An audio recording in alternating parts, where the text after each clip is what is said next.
चलिए आज हम लोग पढ़ने वाले हैं मॉडल सेट जो है आपका तीसरा केमिस्ट्री का। ठीक है, यहाँ पे क्लास 12th में यदि आप पेपर देने वाले हैं 2024 में, तो ये प्रश्न जो है बहुत ही इंपॉर्टेंट है, क्योंकि ये जो है इंटरनेट द्वारा निकाला गया मॉडल सेट है जो तीसरा। इसके पहले आप लोगों ने फर्स्ट और सेकंड नहीं देखा है तो हमारे चैनल पर प्लेलिस्ट बना हुआ है क्लास 12th केमिस्ट्री का, उस पर जाकर देख सकते हैं। ठीक है, ये ऑफिशियल मॉडल सेट है। ठीक है, इसको आपको रट जाना है पाँचों सेट का। ठीक है, पाँचों सेट का वीडियो आपको सोल्यूशन यहाँ पे मिलेगा, physics, chemistry, math, biology, Hindi, English. ठीक है, तो आप हमारे चैनल पर नए आए हैं तो प्लीज़ चैनल को सब्सक्राइब कर लीजिए और वीडियो को लाइक कर दीजिए इस पाँचों सेटों को सोल्यूशन देखने के लिए। ठीक है, चलिए पहला प्रश्न यहाँ पे देखते हैं। ठीक है, तीसरा सेट का जो है आपका पहला प्रश्न देखते हैं। ठीक है, यहाँ पे आपका टर्म एंड कंडीशन लिखा गया है कि 70 प्रश्न जो है आपके ऑब्जेक्टिव के होंगे, जिसमें से आपको केवल 35 प्रश्नों का ही उत्तर आपको वहाँ पर देना है। ठीक है, चलिए पहला प्रश्न यहाँ पे आपसे क्या कह रहा है, ये देखिए।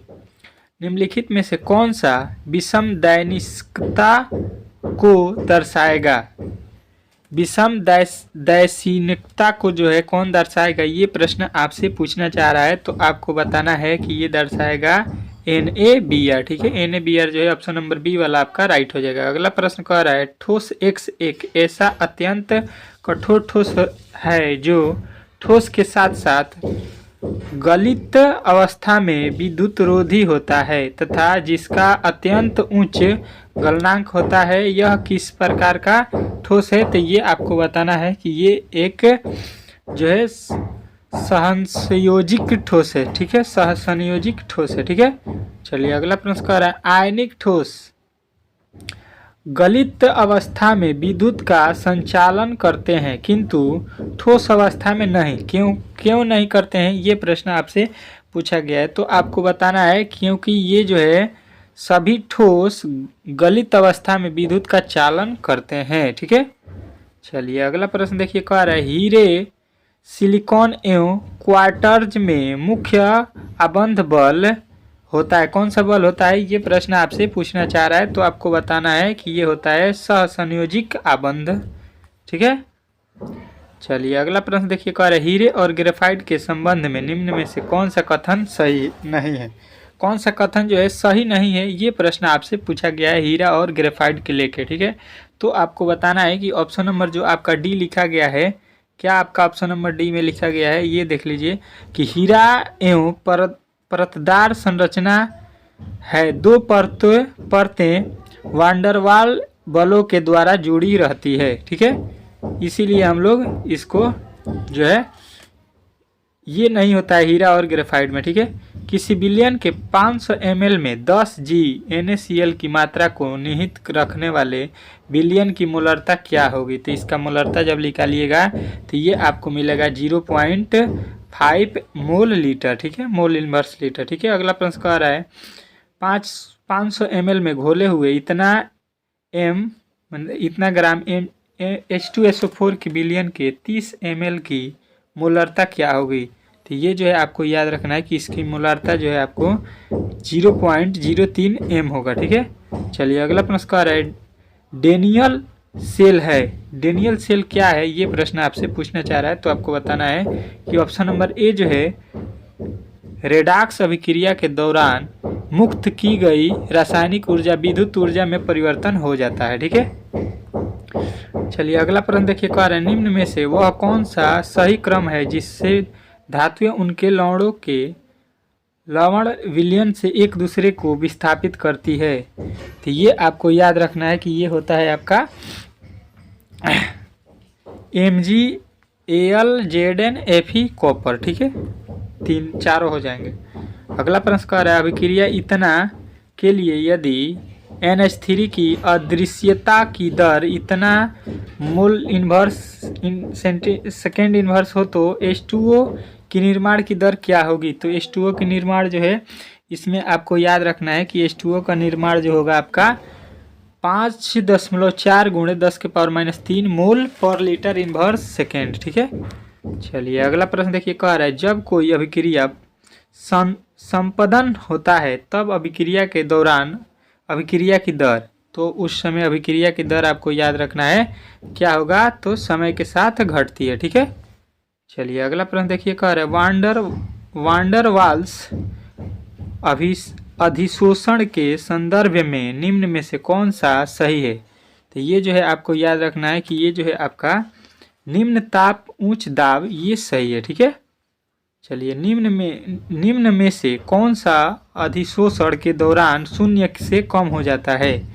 तो ये जो है आपको याद रखना है कि ये आपका हो जाता है क्या, तो इनमें सभी जो है कम हो जाते हैं, डेल्टा जी, डेल्टा एस और डेल्टा एच। ठीक है, चलिए अगला प्रश्न देखिए, निम्न में से कौन एक ऑक्साइड अयस्क नहीं है। ऑक्साइड अयस्क नहीं है आपको बताना है 14 में, तो आपको याद रखना है कि कैलामाइड जो है ऑक्साइड अयस्क नहीं होता है। ठीक है, चलिए अगला प्रश्न देखिए, निम्न में से कौन सा अयस्क उसके साथ दिए गए सूत्र की सही नाम नहीं है। जो है इसका कौन सा नाम जो है सूत्र के साथ गलत है, ये आपको बताना है। ठीक है, तो आपको याद रखना है यहाँ पे जो है लिखा गया है KCl MgCl2 6H2O जो है डेलोमाइड का जो है ये सूत्र नहीं होता है। ठीक है, चलिए अगला प्रश्न देखिए, नाइट्रोजन की ऑक्सीकरण अवस्था किसमें अत्यधिक होती है। तो ये जो है आपको याद रखना है कि ये होता है आपका NH2 में। ठीक है, N3H में। ठीक है, चलिए अगला प्रश्न देखिए, नाइट्रोजन किस परास्तक भिन्न ऑक्सीजन ऑक्सीकरण अवस्थाएं दर्शाता है।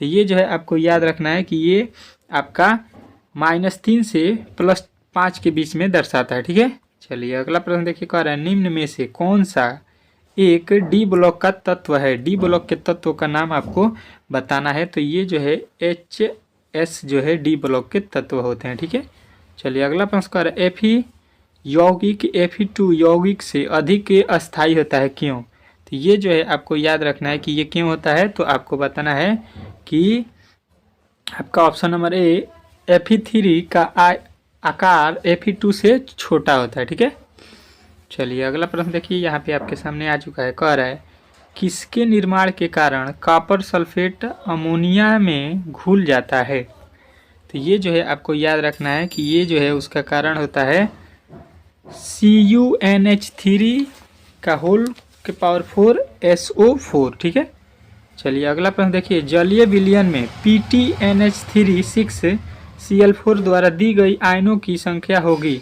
कितनी होगी। तो आपको याद रखना है ये होगा आपका ऑप्शन नंबर C 5। ठीक है, ऑप्शन नंबर C 5 होगा। ठीक है, अगला प्रश्न कह रहा है निम्न में से कौन सा एक एलिलिक हैलाइड नहीं है। एलिलिक हैलाइड जो है इसमें कौन नहीं है। तो आपको याद रखना है ऑप्शन नंबर D 4 ब्रोमोब्यूट 1 इन। ठीक है, चलिए अगला प्रश्न देखिए, कह रहा है हेलो एल्केनों में किसकी एल्कील समूह में sp3 संकलित कार्बन परमाणु से जुड़े हैलोजन परमाणु होते हैं। निम्न यौगिकों में से हैलोजन को पहचानिए। तो ये जो है आपको याद रखना है कि इसका राइट आंसर हो जाएगा आपका ऑप्शन नंबर C 2 क्लोरो एसिटिफिनाल। ठीक है, चलिए अगला प्रश्न देखिए, यहाँ पे प्रश्न है अगला प्रश्न यहाँ पे जो मिस्टेक हो चुका है। चलिए यहाँ पे देखते हैं, कह रहा है C5H12O एक मोनोहाइड्राड्रिक एल्कोहल है। इस एल्कोहल के कितने समयावयी संभव है। इसमें से निहित कितने काइरल केंद्रों के साथ साथ उत्क्रायवता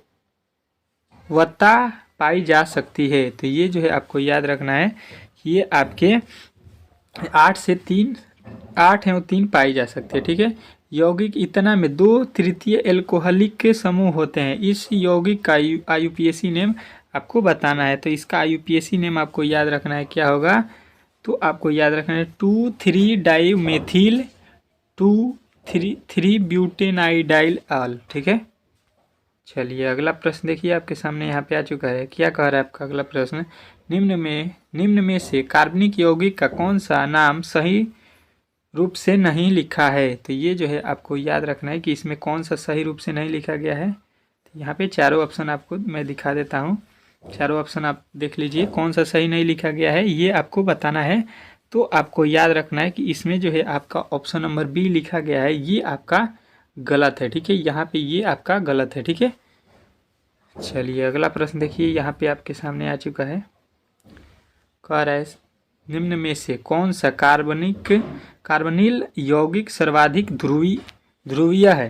तो ये जो है आपको याद रखना है कि ये आपका ऑप्शन नंबर डी वाला जो है राइट है, CH2O। ठीक है, चलिए अगला प्रश्न देखिए, कह रहा है एमिनो समूह का नाइट्रोजन परमाणु जो है आपको वहाँ पे भरना है, संकलित होता है, किससे संकलित होता है? तो ये जो है आपको याद रखना है sp3 से। ठीक है, sp3 जो है आपको राइट करना है। ठीक है, अगला प्रश्न कह रहा है CH3H9N प्रदर्शनिक नहीं कर सकता है, किसको प्रदर्शनिक नहीं कर सकता है?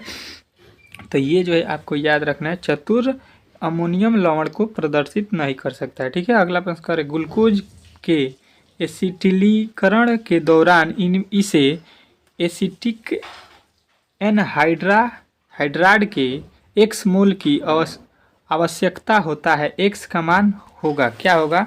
तो ये जो है आपको याद रखना है कि इसमें x का मान जो है 5 होगा। ठीक है, चलिए अगला प्रश्न देखिए, कह रहा है आपका मृदु ऑक्सीकरण जैसे Br2H2O के साथ ऑक्सीकरण पर ग्लूकोज किस अम्ल में ऑक्सीकृत हो जाता है? तो ये जो है आपको याद रखना है कि ये आपका ग्लूकोनिक अम्ल में हो जाता है। ठीक है, अगला प्रश्न देखिए, कह रहा है बैकेलाइड किसका उदाहरण है? तो बैकेलाइड जो है आपको याद रखना है कि ये आपका ऑप्शन नंबर डी किसका उदाहरण होता है? तो ऑप्शन नंबर डी थर्मोसेटिक का। ठीक है, चलिए अगला प्रश्न देखिए आपके सामने यहाँ पे आ चुका है, कह रहा है आपका अगला प्रश्न, यहाँ पे आपको चारों ऑप्शन दिखाई देने पड़ेंगे। ब्यूना एस के एक लको की सही संरचना है। तो ये जो है आपकी सही संरचना जो है आपको याद रखना है कि ये होता है आपका ऑप्शन नंबर सी, ये आपका सही संरचना होता है एकलो ब्यूना एस के एकलो समूह का। ठीक है, चलिए अगला प्रश्न देखते हैं। यहाँ पे कह रहा है बीमारियों के उपचार के लिए रसायनों का उपयोग कहलाता है। तो ये जो है आपको याद रखना है, इसको हम लोग कहते हैं क्या? तो कीमोथेरेपिक। ठीक है, चलिए अगला प्रश्न देखिए, कुछ औषधियाँ एंजाइम की एक्टिव साइट पर नहीं जुड़ती हैं बल्कि एंजाइम की अन्य साइट पर जुड़ती हैं, यह साइट क्या कहलाता है? तो ये जो है आपको याद रखना है कि इसको हम लोग बोलते हैं क्या? एलास्टेरिक साइट। ठीक है, चलिए अगला प्रश्न देखिए, कह रहा है एक विधि जिसमें किसी धात्विक अयस्क को हवा की अधिकता उसके गलनांक के नीचे गर्म किया जाता है तो उसे क्या कहते हैं? तो उसको हम लोग आपको याद रखना है, बोलते हैं भर्जन। ठीक है, ऑप्शन नंबर ए वाला आपको याद रखना है। ठीक है, चलिए अगला प्रश्न देखते हैं, आपके सामने यहाँ पे आ चुका है आपका अगला प्रश्न। आपका अगला प्रश्न जो है यहाँ पे आपका अगला प्रश्न क्या कह रहा है? आपका अगला प्रश्न यहाँ पे आ चुका है, देखिए 37 नंबर कह रहा है उजला और पीला फास्फोरस है। तो उजला और पीला फास्फोरस आपको याद रखना है कि ये अपरूप होते हैं। ठीक है, चलिए अगला प्रश्न देखिए, कह रहा है ब्यूना एन तथा ब्यूना एस क्या है? तो ये जो है आपको याद रखना है कि ये होते हैं आपके संश्लेषित रबड़। ठीक है, चलिए अगला प्रश्न देखिए आपके सामने आ चुका है, कह रहा है डेटॉल का उपयोग किया जाता है। तो ये जो है आपको याद रखना है कि ये किसके रूप में किया जाता है? तो प्रतिरोध के रूप में किया जाता है। ठीक है, चलिए अगला प्रश्न कह रहा है नाइट्रोजन और ऑक्सीजन है। तो नाइट्रोजन और ऑक्सीजन जो है आपको याद रखना है कि ये अधातु हैं। ठीक है, चलिए अगला प्रश्न देखिए, कह रहा है एल्कोहल बनने में एल्केन के एक हाइड्रोजन को किस ग्रुप द्वारा प्रतिस्थापित किया जाता है? तो ये जो है आपको याद रखना है कि ये आपके कार्बोक्सिलिक ग्रुप के साथ जोड़ा जाता है। ठीक है, अगला प्रश्न कह रहा है CH3COOH का यूपीएससी नेम क्या है? तो ये जो है आपको याद रखना है कि ये आपका नाम होता है इथेनॉइक अम्ल। ठीक है, इथेनोइक अम्ल। अगला प्रश्न कह रहा है रवा कितने प्रकार के होते हैं? तो रवा जो है आपको याद रखना है कि ये आपके 4 प्रकार के होते हैं। ठीक है, चलिए अगला प्रश्न कह रहा है H2O में किस प्रकार के अपबंध पाए जाते हैं? तो ये जो है आपको याद रखना है कि इसमें जो है हाइड्रोजन बॉन्ड जो है पाए जाते हैं। ठीक है, अगला एक फैराडे विद्युत के विद्युत के कितने कूलम्ब के बराबर होते हैं, तो ये जो है आपको याद रखना है कि ये आपके ऑप्शन नंबर ए 96,500 कूलम्ब के बराबर होते हैं। ठीक है, चलिए अगला प्रश्न देखिए, कह रहे प्रतिरोध के प्रतिलोम को कहते हैं, तो इसको हम लोग उसके प्रतिलोम को हम लोग क्या बोलते हैं, तो आपको याद रखना है